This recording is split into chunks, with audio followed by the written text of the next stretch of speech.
exciting times this week because it is officially episode 40 of our CRICKETher Vodcast. So that means that in episode terms, the podcast is nearly as old as you, Sid. Yeah, nearly. And also, we heard yesterday that Boris Johnson has cancelled Christmas. However, he cannot take my Santa hat away from me. So there you go. I'm still going to wear it, even if we're in tier 4. Anywho, this week we are at the Edgbaston Foundation Ground in Birmingham, and stay tuned to find out why that might be the case. In the news this week, first up, South Africa have announced that they're going to be hosting Pakistan in 3 T20s and 3 ODIs. That's going to be coming up as soon as January. I guess like all things at the moment, there's a big COVID permitting caveat hanging over it. But good news, Raf. Definitely good news, actually, yeah. So in terms of women's international cricket, the calendar's been a bit bare for the last few months, and the only boards who have actually hosted women's international series, I believe, are England and Australia. And we know that those are the two boards who are leading the way in terms of investment in the women's game. So actually to see Cricket South Africa get their act together in this way and invite Pakistan to tour is really positive. I think there's been a lot of talk that actually a crisis like COVID at this point in time will actually has the potential to set back all of the countries beneath England and Australia even further because of those other countries like South Africa and Pakistan not having opportunities to play international cricket and therefore falling further behind. So this is a really positive situation for them. Obviously, there's a lot of talk at the moment about India, for example, the BCCI not organising fixtures for the Indian women's team. So we did see those women's T20 challenge matches linked to the men's IPL, didn't we? But that's all the Indian team have been able to play, and that's really worrying for them, given that they were in the final of the World T20 in March, weren't they? And they seem to be making great strides. But actually, if they don't get to play internationals, then things aren't going to keep going their way. So I think from South Africa and Pakistan's perspective, this is really positive. And hopefully it could potentially mean that some of these other boards like the BCCI sit up and pay some attention and go, oh, maybe we should be doing that as well, especially as the 2022 World Cup gets a bit closer to being upon us. So it's good news, definitely. Cool. Okay, now talking of the 2022 World Cup, we have actually had the revised schedule for that announced this week. So it's obviously been delayed by a year from 2021 to 2022, and it's now going to be slightly later. It's going to be played across March and then just into April, rather than being in February, March. But what's the other news on that front, Sid? Well, the original schedule we received a year or so ago. We were actually in Australia when we received the original schedule, and we looked at it, and my initial reaction was that it was completely mad because it involved crisscrossing across the end to end of New Zealand, hopping from island to island back and forth, and it looked completely impossible. So we received the email from the ICC with the schedule, and it looked like this. And I thought, oh, they've solved the problem. They've put everything into nice blocks in one place, so you can be in one place for a week and another place for a week, another place for a week, and there isn't all that crazy island hopping. And then I looked a bit more closely, and the schedule that the ICC have sent out is not chronological at all. It's just organised by play. And to be fair, it does kind of say that, but it says it in sort of smallish letters compared to the rest of it. And it turns out, I think the schedule's even more mad than it was before, because it involves going from there to there to there to there to there, back to there to there to there. Most classically, it looks virtually impossible to go to both semi-finals.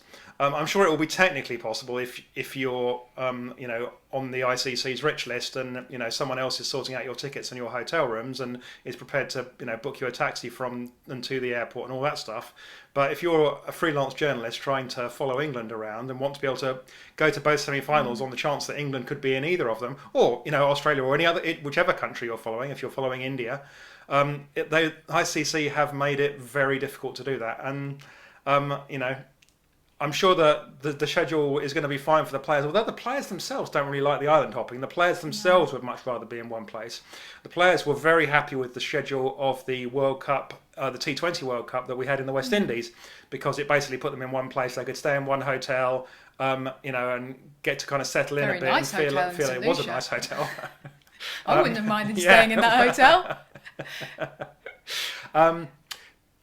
So the players themselves, I actually aren't going to be wild about this. No. And for anybody else trying to follow the tournament, for the fans and for the journalists, it's a bit mad. So slightly disappointing from a scheduling perspective. Won't somebody think of the journalists? Yes. Won't someone please think of people who are already privileged? Okay, I guess this is slightly first world problem, so apologies for that. But it's the same deal for the fans and everything. Yeah. If you're a fan of New Zealand and you want to make sure you see New Zealand semi-final, you've got essentially no way of doing that. Yeah. So a little bit disappointing. But on the other hand, let's look on the bright side. The World Cup is going ahead. The plans Don't say that. The plans are being Don't jinx it. No, it's going to happen. It's going to happen. Plans are being made. The plans are being made, yeah. and the tournament will be going ahead in 2022. And England will be playing their first fixture of that tournament against Australia, so that's going to be a fun one. Yeah, that's going to be a big one for the television, isn't it? Absolutely. Now, talking of crazy schedules, we have also seen this week, it wasn't that they were announced this week, but we uncovered, coincidentally this week, some county T20 fixtures, didn't we, for next season, at the beginning of next season, that are apparently up on Play Cricket. So over to you, Sid. Explain. Yeah, well, apparently we hear whispers that the players had been told about this, but the ECB didn't decide to tell anybody else about them. So Richard from Women's County Cricket Day discovered them on Play Cricket. They're actually not easy. It's not entirely straightforward to find on Play Cricket either. It's almost like they've been kind of slightly hidden. If you wanted to hide them, they've done a good job. Yeah. Anyway, what they've done is we're going to have a regional-based tournament next year, it looks like. So there's going to be basically four or five different regional tournaments. So there's one in the West Midlands, there's one in the North, there's one in the South, there's one in the Southeast, one in the Southwest or something. Okay. It looks like there won't be any finals element to it, so it'll be purely regional based, and there'll be winners for each region. It appears from the fixture list. Whereas before it was divisions, wasn't it? So it would be Division 1, Division 2, etc. Okay, so they've changed that. So they've changed that up, and then as a Berkshire fan, I went looking for where Berkshire were going to be. So I looked in the South group, and they weren't in there, and I looked in the South East group, and they weren't in there. It turns out that for cricketing purposes, Berkshire has been moved to the West Midlands, which is, interesting. My son commented that, just that geography doesn't really work like that, does it? Well, apparently it does. And that's good news. It could be good news for us, yeah, because as you may have heard, most of the south of England has been put into Tier 4 of coronavirus lockdown. We're in the West Midlands now. Yeah, that's it. We're not in Tier 4. No. So screw you. That's how it goes. Excuse my French. So that's going to be taking place right at the beginning of next season, this county T20 fixtures. And so that's why we're at the Edgbaston Foundation ground, isn't it? Because it's our new home ground. Hooray! Hooray! No, in all seriousness, I think this is actually quite exciting to discover these fixtures. I feel a bit cross that they haven't properly announced them. They haven't made a song and dance about it in the same way that that they have been about announcing all of the fixtures for the Men's County Championship next year. In the way that sometimes what we really need as cricket fans to get us through the winter, particularly this one, which is going to be a whole new level of terribleness. I was going to say a rude word then, but. Yes. But they haven't announced them. They've just kind of hidden them, as you say, on Play Cricket. However, we didn't know that there were going to be any county fixtures, did we? And when I did my interview with with Jonathan Finch just after the Rachel Hayhoe Flint Trophy had concluded. He basically said, oh, well, in our post-tournament review, we're going to be looking at that, and that's going to be one of the things that we consider, because way back when, before COVID had even been invented by a bat, the ECB had originally said, well, we're going to have a stay of execution for T20 women's county cricket, and we are going to play it in 2020 and 2021. They didn't play it in 2020 because COVID intervened, and 2021 was very much up in the air. So this shows that there is going to be some women's county cricket, and that's quite interesting in a way. And I just do wonder a little bit whether we're going to find ourselves in a kind of Brexit-esque situation whereby the ECB every year say, oh, we're going to review whether there's going to be any women's county cricket this year, and they end up concluding yes there is, because it's too difficult to try and put anything in its place and kind of abolish it completely. So we're in a little bit of a halfway house situation at the moment. Now, for those of us who are fans of counties, you as a Berkshire supporter, that's probably good news. On the other hand, it's a little bit of a half-arsed situation. It means that some of the promised investment in club cricket is potentially going to get delayed, because that was of course meant to be kind of supplanting the place of county cricket. And it also means that some of the new women's regional teams, it just creates a kind of confusing double structure where there isn't proper kind of alignment with the counties. Because if the ECB had done an alternative arrangement whereby they'd said, okay, all of the tier one, gosh, I've got COVID on the brain, all of the Division 1 counties, we are going to make those the ones, they're going to be the equivalent of what's now the regional hubs, and we're going to invest heavily in those, and the best players are going to go to those, which was essentially happening anyway, but we're going to give them a bit more money so that they can run things properly and have a proper marketing budget like they've done with the regions. If they channeled the investment in that way, everything would have been commercially aligned. And for example, Surrey would find it much easier to seek sponsorship for what would be Surrey Women instead of the South East Stars.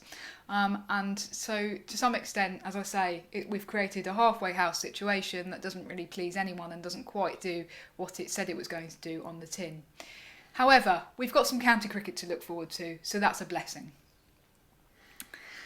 Now, final thing this week, there was a really interesting interview on CRICKINFO with Trevor Griffin, and if you haven't seen it, then I would recommend that you go and give it a read. And the headline was, I want to be the coach of England women. So that was interesting. Sid, are you surprised about Trevor Griffin saying he wants to be the England coach? Well, you know what, I'm not sure I'd read too much into that in practice. I think that it's one of those leading questions that you ask people like Trevor Griffin, and if you ask any coach, any coach in the game, they'll go, yeah, I want to be England coach. I want to be England coach. You want to be England coach. Wouldn't mind. Everybody wants to be England coach. So I wouldn't read too much into it. It doesn't mean that he's, about to put arsenic in Lisa Kitely's coffee and. Where did that come from? That's dark. You've been reading too much Agatha Christie, Sid. Yes. But no, I mean, in all seriousness, he's building up an impressive record in the game. Yeah. At one level, when a coach comes into the game, especially a coach like Trevor Griffin that's come not from the world of men's cricket and things, he's come through coaching. He was never a professional cricketer. He was, I believe, a reasonable kind of club, and did he play a bit of minor counties? I don't know. But he wasn't a professional men's cricket star, nowhere near having played anything like Test cricket. He was a banker, it says in the CRICKINFO piece, and he just chucked it in a few years ago and was like, I'm going to go and be a cricket coach, which is kind of amazing. So when someone comes in through those kinds of routes, then that's kind of always a bit of a different thing, and they can always bring something different, something from their other career, and so it always means that there's something there's something extra that they bring, and what he's brought does seem to have been quite successful so far. Yeah, and it's going to be very interesting over the next couple of years to see how he does with the Sunrisers. They didn't have a great season last season, but there's a lot of potential there. If he can build that, then he'll certainly have a good case for being able to apply for the England coach. When Lisa Kitely moves on, perhaps in 3 years' time after a successful World Cup campaign in New Zealand. Fingers crossed Never for know. that. Yeah, no, I think just to add to that, I think that one of the reasons that I respect Trevor Griffin, and I think a lot of people have respect for him, is that he explicitly says, I'm really enjoying working in the women's game, and that's the thing that I do, that's the thing that I've had success in. And actually, that's really great, because it's so nice when people acknowledge that it's a bit different, and that if you've had success in the women's game, that doesn't mean that you're going to go off and start going, oh, I'll apply for jobs in the men's game. It actually means that he wants to stay in the women's game because that's what he cares about. And so he's going, right, what are my ambitions? Well, my ambitions are to have one of the best jobs, or one of the best paid or most respected jobs in women's cricket, rather than going, oh, I'll chuck my hat in the ring for going and coaching a men's county or whatever. No, we want to retain the best coaches in our game who are good at working in women's cricket, and that's so important. And who have built up knowledge over time with the players. And exactly. So respect to Trevor Griffin, basically. Don't know if he'll be watching. Probably not. Probably got better things to be doing. Probably. Anyway, I think that's all from us this week. Thank you so much, as ever, for watching this podcast. Just a small request, if we may. If you are enjoying the videos, then do click like underneath. And also, if you would like to have an update sent to you every time we do one, then click subscribe as well. And that will kind of help to boost our numbers on YouTube, and will be positive for us. So if you wouldn't mind doing us a quick favour, click like, click subscribe, that would be brilliant. Thank you so much, everyone. And we hope you have a lovely Christmas. See you afterwards. Bye.